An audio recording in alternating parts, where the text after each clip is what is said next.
21/10/2024 महावाक्य है, मीठे बच्चे, सच्चे बाप के साथ सच्चे बनो, सच्चाई का चार्ट रखो, ज्ञान का अहंकार छोड़, याद में रहने का पूरा पूरा पुरुषार्थ करो। प्रश्न, महावीर बच्चों की मुख्य निशानी क्या है?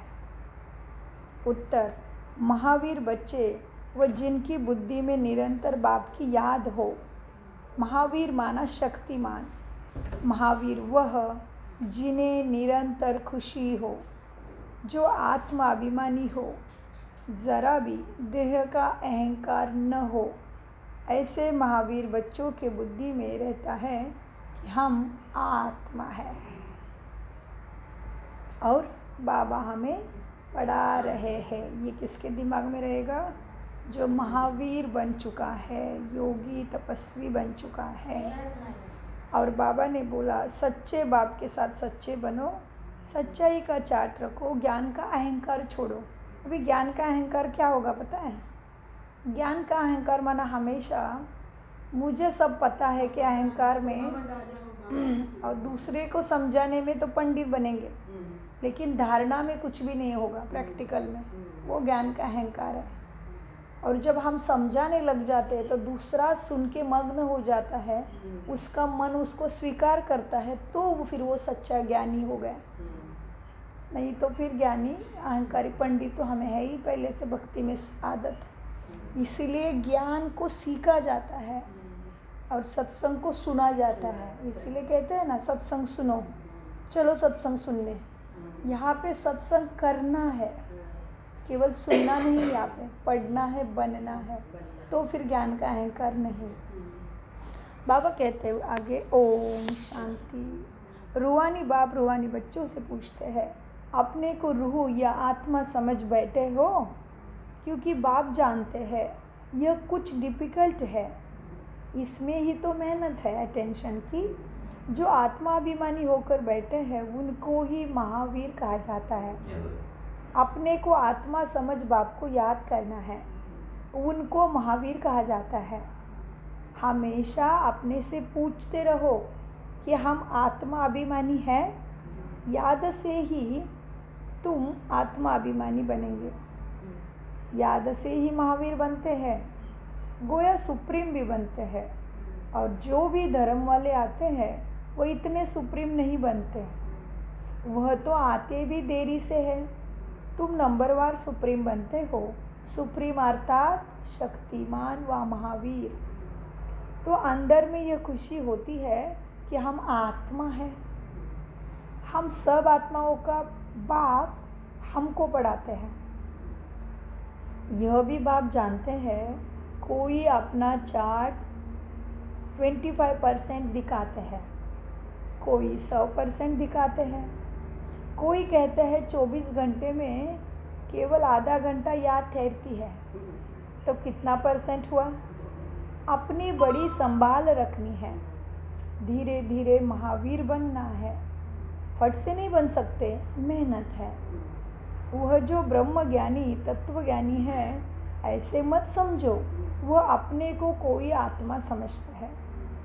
वह तो ब्रह्म घर को परमात्मा समझते हैं और स्वयं को कहते हैं अहम ब्रह्मास्मि। अब घर से थोड़ी ही योग लगाया जाता है। अब तुम बच्चे अपने को आत्मा समझते हो। यह अपना चार्ट देखना है कि 24 घंटे में हम कितना समय अपने को आत्मा समझते हैं। अभी तुम बच्चे जानते हो हम ईश्वरीय सर्विस पर है। कहाँ है? On godly service. यह सबको बताना है कि बाप सिर्फ कहते हैं मन मना भव, अर्थात अपने को आत्मा समझ, मुझे याद करो। यह है तुम्हारी सर्विस। जितना तुम सर्विस करेंगे उतना फल भी मिलेगा। ये बातें अच्छी रीति समझने की है। अच्छे अच्छे महारथी बच्चे भी इस बात को पूरा समझते नहीं। इसमें बड़ी मेहनत है। मेहनत बिगर फल थोड़ी मिला। बाबा देखते हैं कोई चार्ट बनाकर भेजते हैं, कोई तो चार्ट लिखना पूछता ही नहीं है। ज्ञान का अहंकार है, याद में बैठने की मेहनत पहुँचती नहीं। बाप समझाते हैं, मूल बात है याद की, अपने पर नज़र रखनी है। हमारा चार्ट कैसा रहता है वह नोट करना है। कई कहते हैं चार्ट लिखने की फुर्सत ही नहीं। मूल बात तो बाप कहते हैं, अपने को आत्मा समझ, अल्प को याद करो। यहाँ जितना समय बैठते हो तो बीच बीच में अपने दिल से पूछो कि हम कितना समय याद में बैठे। यहाँ जब बैठते हो तो तुमको याद में ही रहना है, और चक्र फिराओ तो भी हर्जा नहीं। कौन सा चक्र फिराएंगे? स्वदर्शन चक्र। हाँ, याद में बैठ के चक्र फिराओ तो भी हर्जा नहीं। हमको बाबा के पास ज़रूर जाना है, पवित्र सत्व प्रदान होकर जाना है ना। इस बात की अच्छी रीति समझ रखनी है। बाबा के पास ज़रूर जाना है, लेकिन सत्व प्रदान बन के जाना है, इसकी समझ रखनी है। जैसे अभी पार्टी में जाना है तो ऐसे ही जाएंगे क्या? दिवाली चल रही, दिवाली आने वाली है तो सफाई कर रहे थे तो कैसे कपड़े पहने थे, ठीक है। और फिर कोई कहते चल मेरे साथ जाते, प्रोग्राम में जाते, अमुक प्रोग्राम है, तो वही सफाई के कपड़े में निकलेंगे क्या? सुंदर तैयार होंगे ना। तो अभी जिस दुनिया में जाना है, स्वर्ग में जाने की मनसा तो हर कोई आत्मा के है। तो फिर स्वर्ग में जाना है तो वैसे तो बनना पड़ेगा, नहीं तो कैसे एंट्री मिलेगी। अभी छोटे मोटे प्रोग्राम में जाना है तो भी सज धज के जाते, कपड़े बदलते, बड़ा अटेंशन रखते हैं। हाँ, तो इसीलिए बाबा कहते समझना है, पवित्र सत्व प्रदान होकर जाना है ना। इस बात की अच्छी रीति समझना है। कोई तो फट से भूल जाते हैं। सच्चा चार्ट अपना बताते नहीं। ऐसे बहुत महारथी है, सच तो कभी नहीं बताएंगे। आधा कल्प झूठी दुनिया चली है ना, तो झूठ जैसे अंदर जम गया है। इसमें भी जो साधारण है ना, वो तो झट चार्ट लिखेंगे। बाप कहते हैं तुम पापों को भस्म कर पावन होंगे याद की ही यात्रा से। सिर्फ ज्ञान से तो पावन नहीं हो सकता। हाँ, बाकी फ़ायदा क्या? पुकारते भी है किसके लिए? पावन बनने के लिए। उसके लिए चाहिए याद। हर एक को सच्चाई से अपना चार्ट बाप को बताना चाहिए। यहाँ तुम पौना घंटा बैठे हो ना, तो देखना है पौने घंटे में हमने कितना अपने को आत्मा समझा और कितना बाप को याद किया। कईयों को तो सच बताने में लज्जा आती, बाप को सच नहीं बताते। वह समाचार देंगे ये सर्विस की, इतनों को समझाया, यह किया, परंतु याद की यात्रा का चार्ट नहीं लिखते। बाप कहते हैं मुझे लगता है हम सभी फेल हैं अभी। आज किसका चार्ट की नोटबुक है? अच्छा, नोटबुक छोड़ो, कौन देता है रात को सोने से पहले बाबा को चार्ट? चार्ट देते हैं ना, मन से दे रहे तो भी पास है। बहुत अच्छा, सब बताते बाबा इतना घंटा याद हुआ, बता पाते क्या? भूल जाते हो? इतना घंटा याद ही नहीं रहा, ऐसे ही बातें करती रह गई। अमुक बस सोते टाइम भी आपका आह्वान नहीं किया, दोपहर को आराम कर रही थी तभी भी आपकी सुरक्षा चक्र नहीं लिया। आपका लिया सब लिया बाबा की गोद में सोने, लेकिन ये कभी नहीं करते हैं। चार्ट नहीं चार्ट ली दे दो तो दूसरे दिन उसके लिए मदद भेजेंगे ना। याद ही नहीं रहता ना कि कब याद किए कब नहीं याद किए। समय पूरा एक्यूरेट कर। चार्ट देने से क्या हो जाता है? मन के द्वारा स्मृति पक्का है अनुमा शाम और बाकी भी झूठ ज्यादा बोलते हैं। नहीं, अपना ही सूक्ष्म जब हम बोल के चार्ट देते हैं मन के द्वारा रात को सोने से पहले, हमारी स्मृति तेजस्वी होती है। क्योंकि याद किया ना दिन का। दिन का चक्र हाँ। देखा ना, हमने क्या क्या किया। हाँ, उससे स्मृति तेजस्वी होगी। हमारा अभी आजकल कंप्लेंट है याद ही नहीं रहता, याद ही नहीं रहता, वो ठीक हो जाएगा। अब जैसे हम क्योंकि माइंड की बुद्धि की एक्सरसाइज हो गई ना।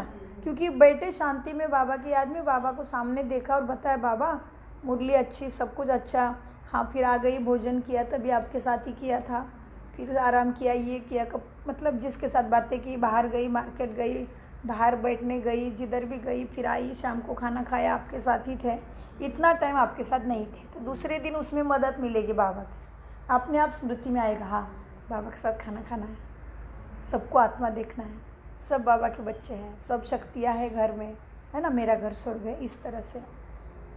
तो मीठे बाबा कहते हैं बच्चे देखो, बाप कहते हैं अब पुकारते भी है पावन बनने के लिए, अब उसके लिए याद चाहिए।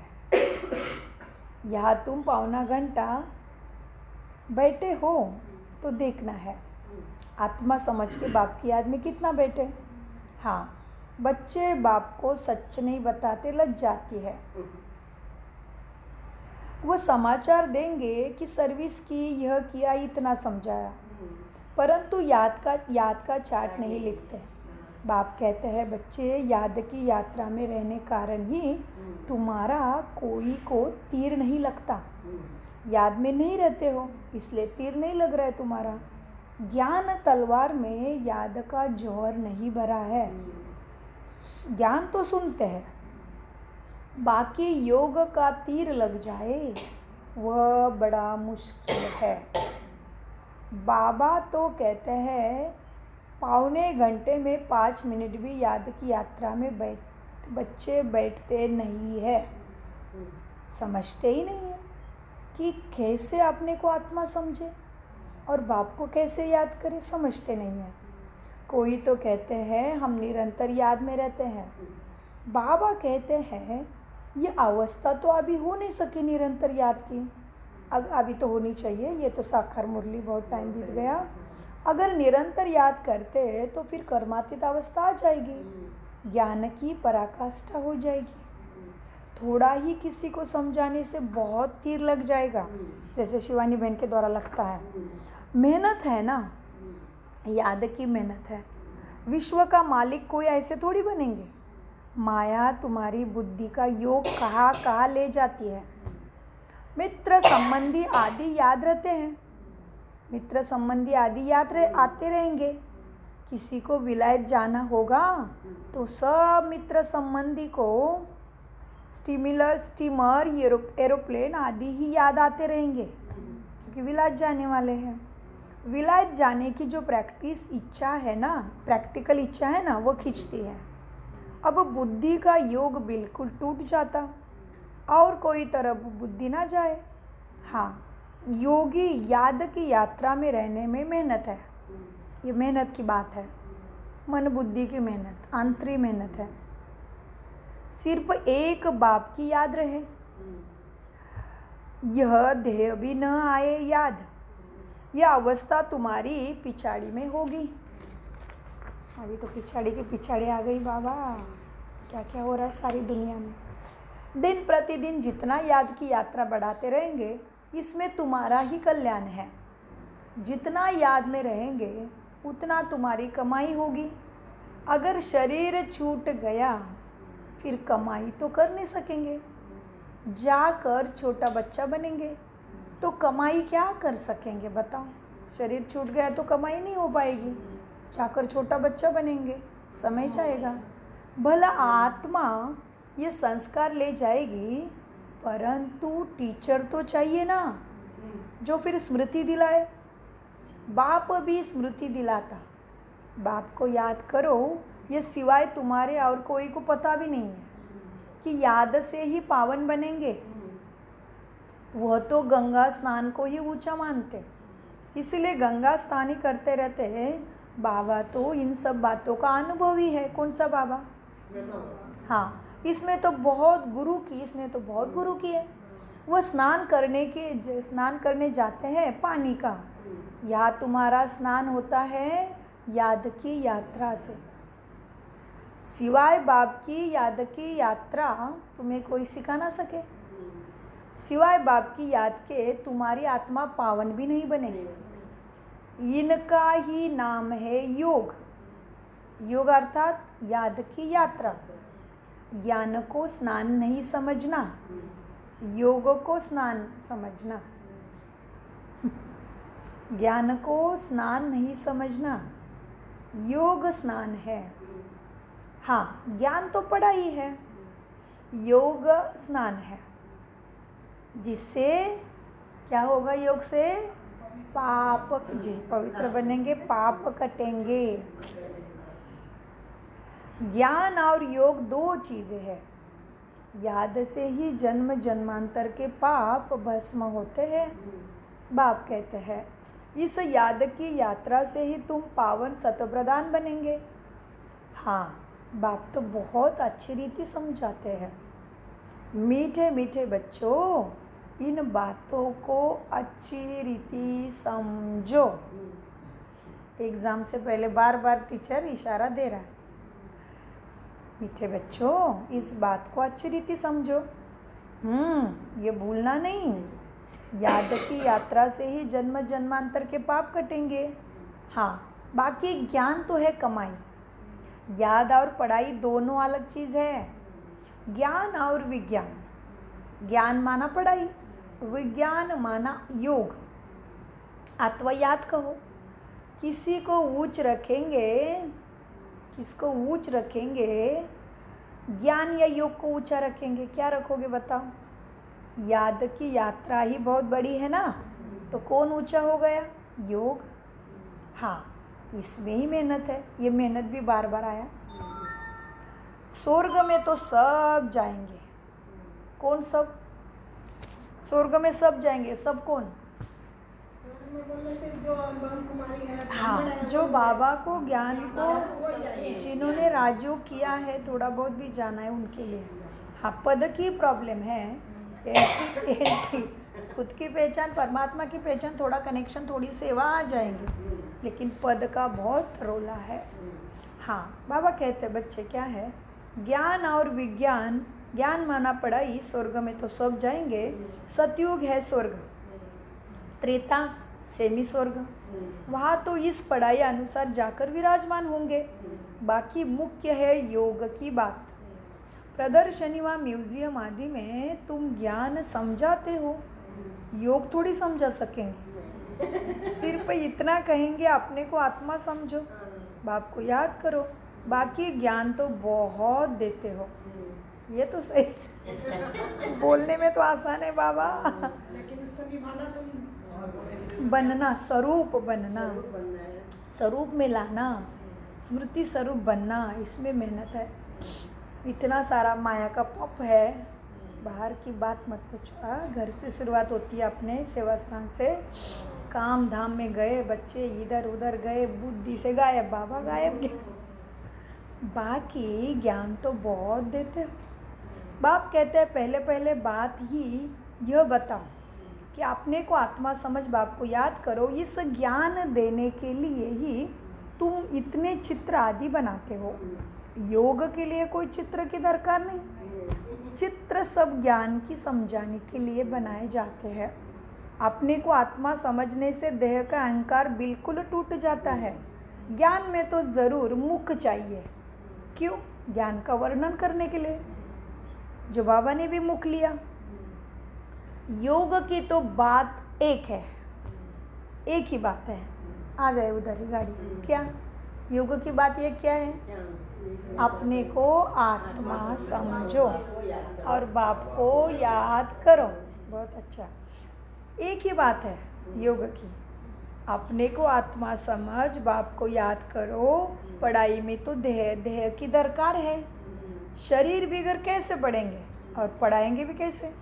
पतित पावन बाप है तो उनके साथ तुम्हें योग लगाना पड़े, परंतु कोई जानते ही नहीं। बाप खुद आकर सब सिखाते हैं। मनुष्य को कभी सिखला ना सके। बाप ही कहते हैं बच्चे मुझे याद करो। हाँ, इसको ही कहा जाता है परमात्मा का ज्ञान। परमात्मा ही ज्ञान का सागर है।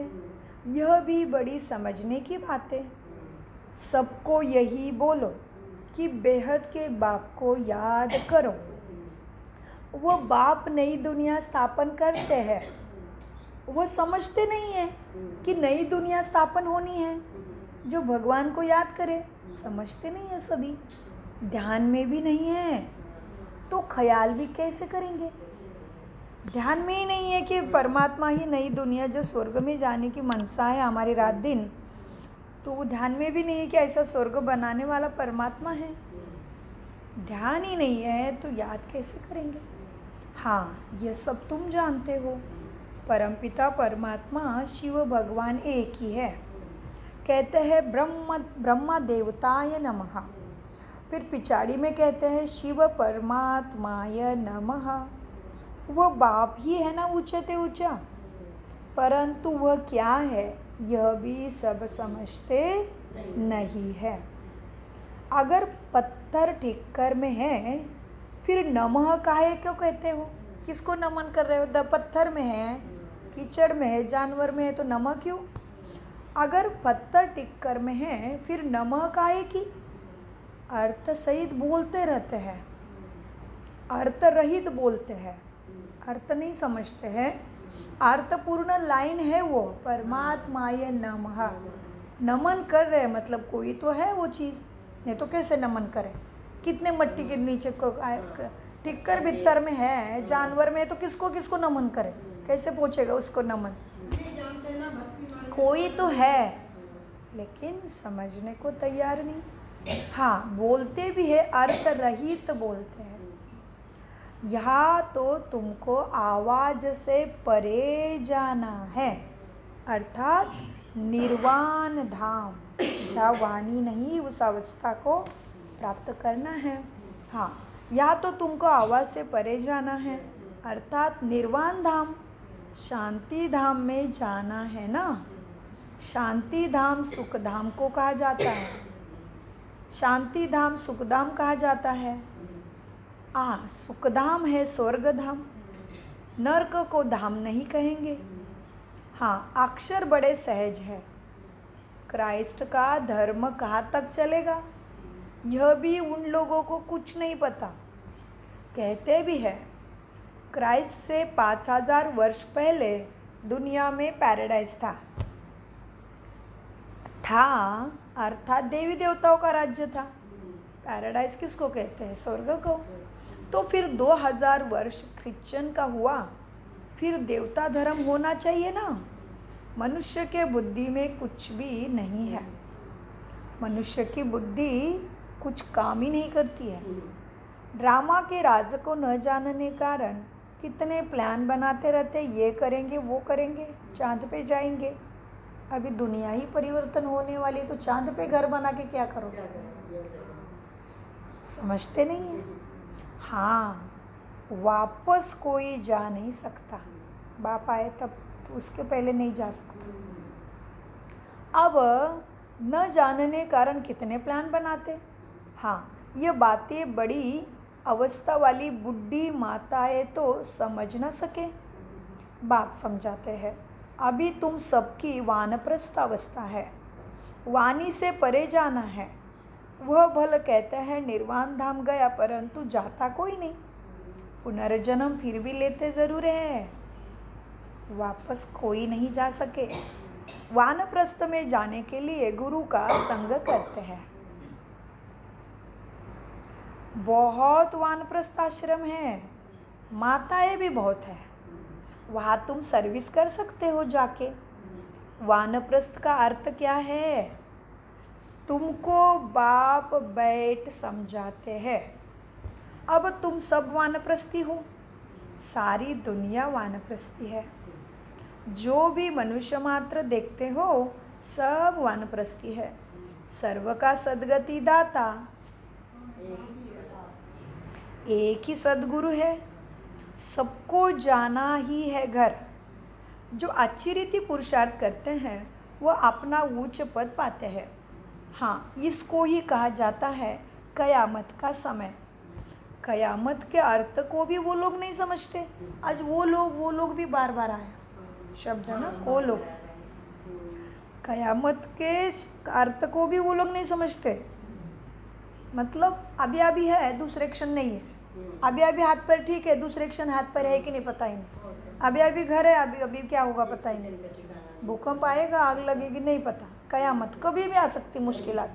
इसीलिए याद की यात्रा में रहेगा वो हमेशा स्वस्थ रहेगा। उसको तो पता ही है ना कि ये तो होना ही है, तो क्या दुख करना है। कोई भी चीज़ सामने आएगी, समर्थ बने, अपनी शक्तियों को यूज़ करके पार हो जाएगा। तुरंत ही पहाड़ का राई रुई बना के उड़ चला।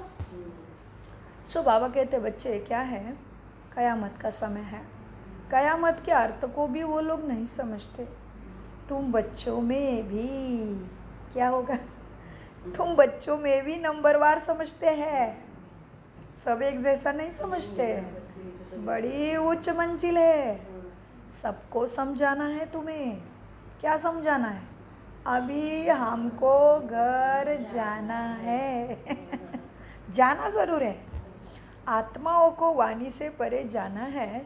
फिर पाठ रिपीट करेंगे, परंतु बाप को याद करते करते जाएंगे तो क्या होगा? उच्च पद पाएंगे। जाएंगे सब, लेकिन बाप को याद करते करते जाएंगे। इंदिरा आंटी जैसे, हीना बहन जैसे, सावित्री बहन जैसे, हमारी माता नानी जैसे। तुरंत हीना बहन के सामने तो बड़ी परीक्षा कड़ी, 9 महीने चली, लेकिन आत्मा बिल्कुल अचल थी। उनके वीडियो हमें आते थे ना, कोई दुख नहीं। नाक में पाइप था, लेकिन इतना अच्छे से अपने कर्मों के हिसाब को काटा ना, कोई दुख नहीं। अंत में तड़पन नहीं, डॉक्टर नहीं, आत्मा सोई थी। देखा अक्षय भाई को, सामने देखा, आत्मा उड़ चली। तकलीफ नहीं, बहुत अच्छे से परीक्षा को पास किया उन्होंने। सावित्री आंटी जी का भी ऐसा है, थोड़ा कुछ दर्द दुखा, हॉस्पिटल में गए, खत्म। हमारी नानी का भी ऐसे, पेट में दुखा, उल्टी हो गई, बस गए हॉस्पिटल, आए ही नहीं वापस। और इंदिरा आंटी जी का तो बहुत ही ऊपरी अंतिम क्षण। बैठे थे स्नान करने, हमेशा का ही स्नान हो गया बाबा के साथ। हाँ, वाह कितना सुंदर अवस्था। सो बाबा क्या कहते हैं बच्चों को? कहाँ थे बताओ बच्चों? जी, तुम बच्चों में भी नंबरवार समझते हैं। हाँ, बड़ी ऊंची मंजिल है। सबको समझाना है कि अभी हमको घर जाना ज़रूर है। आत्मा को वाणी से परे जाना है, फिर पाठ बजाएंगे। हाँ, लेकिन बाप को याद करते करते जाएंगे तो उच्च पद पाएंगे। दैवी गुणों की धारणा भी करनी है। कोई गंदा काम, चोरी आदि नहीं करनी चाहिए। तुम पुण्य आत्मा बनेंगे ही योग से, ज्ञान से नहीं। पुण्य आत्मा कैसे बनेंगे? योग से। हाँ, आत्मा पवित्र चाहिए। आत्मा कैसी चाहिए? पवित्र। ऊंचा पद प्राप्ति के लिए आत्मा पवित्र चाहिए। शांति धाम में पवित्र आत्माएं ही जा सकती। सब आत्माएं वहाँ ही रहती है। हाँ, अभी आती रहती है नीचे पाठ बजाने। अब बाकी जो होगी वह यहाँ आती रहेगी। तुम बच्चों को याद की यात्रा में बहुत रहना है। कितना याद की यात्रा में? बहुत रहना है। यहाँ तुमको मदद अच्छी मिलेगी बाप की। 1-2 का बल भी मिलता रहता है ना। तुम थोड़े बच्चों की ही ताकत काम आती है। विश्व परिवर्तन में बाप के मददगार बनने में तुम थोड़े बच्चों की ही पवित्रता की ताकत काम आती है, सबको सुख दिलाने के लिए। हाँ, देखो क्या गोवर्धन पहाड़ दिखाते हैं ना, उंगली पर उठाया तो तुम बच्चों का ही गायन है। तुम गोप गोपियाँ हो ना। गोप गोपियाँ माना शब्द का अर्थ क्या? गो माना शरीर, गोपिया हमारे कर्म इंद्रियों का भान, पुराने संस्कार को हमने ज्ञान के अंदर पी लिया, उसको खत्म कर दिया और आत्माभिमानी बनना, सच्चा सुंदरता धारण करना गुणों के द्वारा, शक्तियों के द्वारा। गो माना ये मट्ठी में मिलने वाला शरीर में रहते हुए शरीर के हर चीज़ के ऊपर, हर कर्म इंद्रिय के ऊपर काबू प्राप्त कर लिया ज्ञान के द्वारा। गोप गोपियाँ तुम हो, सच्चे गोप गोपियाँ। सतयुग देवी देवताओं को गोप गोपियाँ नहीं कहा जाता। उंगली तुम देते हो। आयरन एजड को गोल्डन एज व नर्क को स्वर्ग बनाने के लिए तुम एक बाप के साथ बुद्धि का योग लगाते हो। योग से ही तुम पवित्र होना है, इन बातों को भूलना नहीं। ये ताकत तुमको यहाँ मिलती है। बाहर में तो आसुरी मनुष्य का संग रहता है, वहाँ याद में रहना बड़ा मुश्किल। हाँ जी बाबा, अनुभव किया, पूरा अनुभव किया। बहुत घर से बोल के गए थे बाबा साथ में चलना, सबको करंट देंगे, दृष्टि देंगे। अरे बाबा वो माहौल में जाने के बाद तो गुल, फिर इतना अफसोस हुआ। मैंने बोला हे बाबा कैसे बाहर की दुनिया की वाइब्रेशंस है, इतना पुल। सोच के गए थे, बाबा की याद में बैठ के तैयारी किया, कपड़ा पहना, उसको साथ में लेके गए, गाड़ी में भी साथ था। वहाँ जाते ही गाना नाच देखते ही बुद्धि गाए। ओ बहुत खिंचवा, अभी जाते टाइम आगे से सोच के करेंगे सब। यह ताकत तुमको यहाँ मिलती है। बाहर में तो आसुरी मनुष्य का संग रहता है, वाइब्रेशन बड़े स्ट्रांग है बाहर बहुत, और उस वाइब्रेशन में अपने को स्मृति स्वरूप बनना मतलब और योग की बहुत आवश्यकता है। क्योंकि एक मुरली में आया था पिछले हफ्ते में कि बच्चे तुम महारथी, घोड़ेसवार, प्यादे हो। तो बाबा को प्रश्न पूछा था, बाबा हम कौन से लिस्ट में? तो बराबर कान पकड़ के दिखा दिया कहाँ है, सारी उतर गई। कुछ भी नहीं है अभी प्राप्त। यह ताकत तुमको यहाँ मिलती है। बाहर में तो आसुरी मनुष्य का संग रहता है, वहाँ याद। अभी आना किस में? हमें घोड़ेसवार में भी नहीं रहना है, प्यादे में भी नहीं रहना है, महारथी की लिस्ट में आना है। तो बता दिया कितनी मेहनत करना पड़ेगा, कितना अटेंशन ज़रूरी है, किधर समय व्यर्थ नहीं गंवाना है, सब बता दिया बाबा ने कल क्या व्यक्त मुरली के द्वारा। ये ताकत तुमको यहाँ मिलती है। इसलिए बाबा को चार्ट बता के बाबा को पूछो और खुद को पूछो मैं कहाँ तक पहुँची हूँ। बाबा बराबर आईना दिखाता है। यह ताकत तुमको यहाँ मिलती है। बाहर में तो आसुरी मनुष्य का संग रहता है, वहाँ याद में रहना बड़ा मुश्किल। हाँ बाबा अनुभव किया। इतना आडोल वहाँ रह नहीं सकते। अब इतना आडोल तुम रह नहीं सकेंगे, संगठन चाहिए ना। जाना है तो भी ब्राह्मणों के ही संगठन में, ब्राह्मणों के ही सेलिब्रेशन में, ब्राह्मणों के ही उत्सव में ब्राह्मणों के उत्साह में जाना है। तो क्या होगा, समय व्यर्थ नहीं जाएगा। हाँ सेवा के बहाने सबके बीच में जाना भी है, सारी पूजा के बीच में जाना है, लेकिन स्मृति, हाँ स्मृति रही तो खुद को बहुत अच्छा लगेगा, नहीं तो अच्छा नहीं लगेगा। बाबा की याद में गए, हाँ आज वो किसी भी माहौल में जाओ, किसी भी देवी देवता की पूजा में बड़े शामिल हो जाओ, सबके निमंत्रण को मान भी दो, लेकिन वहाँ जाके तुम्हें याद रहा तो बड़ा सुकून मिलेगा दिल का। तभी लगेगा हाँ ये मेहनत काम आ रही है, नहीं तो लगेगा हाँ बस मेहनत उधर ही ख़त्म, हम इधर ही खाली। तुम रह नहीं सकेंगे याद में, संगठन चाहिए ना। यहाँ सब एक रस इकट्ठे बैठते हो तो याद में मदद मिलती है। यहाँ धंधा आदि कुछ भी नहीं रहता मधुबन में, बुद्धि कहाँ जाएगी, फिर याद ही रहेगा। इसलिए धंधा दौरी में जाते टाइम भी याद में रहने की मेहनत करनी है। बाहर में रहने से धंधा घर आदि खींचेगा ज़रूर, यहाँ तो कुछ भी नहीं है। यहाँ का वायुमंडल अच्छा शुद्ध रहता है। ड्रामा अनुसार कितना दूर पहाड़ी पर आकर तुम बैठे हो, देखो यादगार भी सामने एक्यूरेट खड़ा है। ऊपर में स्वर्ग दिखाया है दिलवाड़ा मंदिर, नहीं तो कहाँ बनावे। तो बाबा कहते हैं यहाँ आकर बैठते हो ना तो फिर अपनी जांच रखो। हाँ क्या करो, अपनी जांच रखो।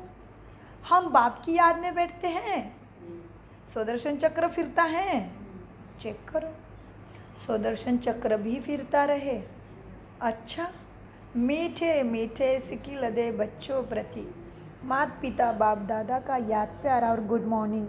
रूहानी बाप की रूहानी बच्चों को नमस्ते। हम रूहानी बच्चों की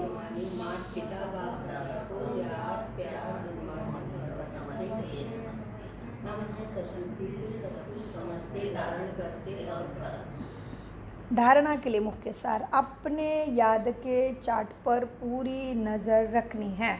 हाँ बाबा कल देखा, सब आइडिया लिया। इतना महीने इंडिया में रहे थे, ठीक था, ज़्यादा शोर शराबे में गए नहीं थे। अभी ज़रा बच्चों को लेके शोर शराबा में गए तो उधर के ही हो रहे थे। अपने याद के चार्ट पर पूरी नज़र रखनी है, देखना है हम बाप की याद में कितना समय रहे। यादस के समय बुद्धि कहाँ कहाँ भटकती है देखना है। 2 इस कयामत के समय में वाणी से परे जाने का पुरुषार्थ तुम्हें करना है।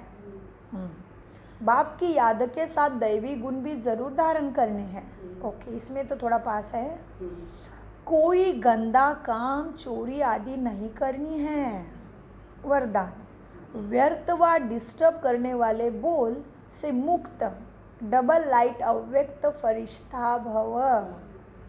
वरदान का विस्तार, अव्यक्त फरिश्ता बनना है तो व्यर्थ बोल जो किसी को भी अच्छे नहीं लगते हैं उन्हें सदा के लिए समाप्त करो। बात होती है 2 शब्दों की, लेकिन उसे लंबा करके बोलते रहते हैं, यह भी व्यर्थ है। जो 4 शब्दों में काम हो सकता वो 12-15 शब्दों में नहीं बोलो। कम बोलो, धीरे बोलो, ये स्लोगन गले में डालकर रखो। गले में घंटी, गांव में जानवर के गले में डालते हैं ना घंटी, तो पता चलता है किधर है। व्यर्थ हुआ तो गले में आज डालना है स्लोगन। कम बोलो, मनसा से डालो भाई। ये डालो, ऐसे लॉकेट डालो कि हीरे चमक रहे हैं और उसमें लटक रहा है बड़ा हीरा बाबा, और बाबा के नीचे मैं, और मेरे ऊपर लिखा है कम बोलो, धीरे बोलो। मनसा से डालो लॉकेट भाई, कम बोलो धीरे। आप लोग तो सभी पास हो, क्योंकि आप लोगों की धारणा है ऐसी कि बोलते कम है। कम बोलना बहुत ब्लेस्ड है। कम बोलने वाले आत्मा सच में आशीर्वाद, बहुत ही आशीर्वाद प्राप्त करने वाली है सबका ही। प्रकृति में भी कुछ फैलाया नहीं बोल बोल के तो आप लोगों ने, और किसी मनुष्य को भी नहीं पता चलता तुम्हारा नेचर कैसा है, इसलिए वो चिंतन भी नहीं कर सकता तुम्हारा कि भाई ऐसी ऐसे। शब्दों से ही पता चलता है कैसी है वो हम। और तुम सब कम बोलते हो तो बड़ा वरदानी है, ये स्वभाव ही वरदानी है। कम बोलना बहुत अच्छा है। कम बोलो, धीरे बोलो, ये स्लोगन गले में डालकर रखो। व्यर्थ व डिस्टर्ब करने वाले बोल से मुक्त बनो तो अव्यक्त फरिश्ता बनने में बहुत मदद मिलेगी। स्लोगन, जो स्वयं को परमात्मा प्यार के पीछे कुर्बान करते हैं सफलता उनके गले की माला बन जाती है। ओम शांति, ओम शांति, ओम शांति।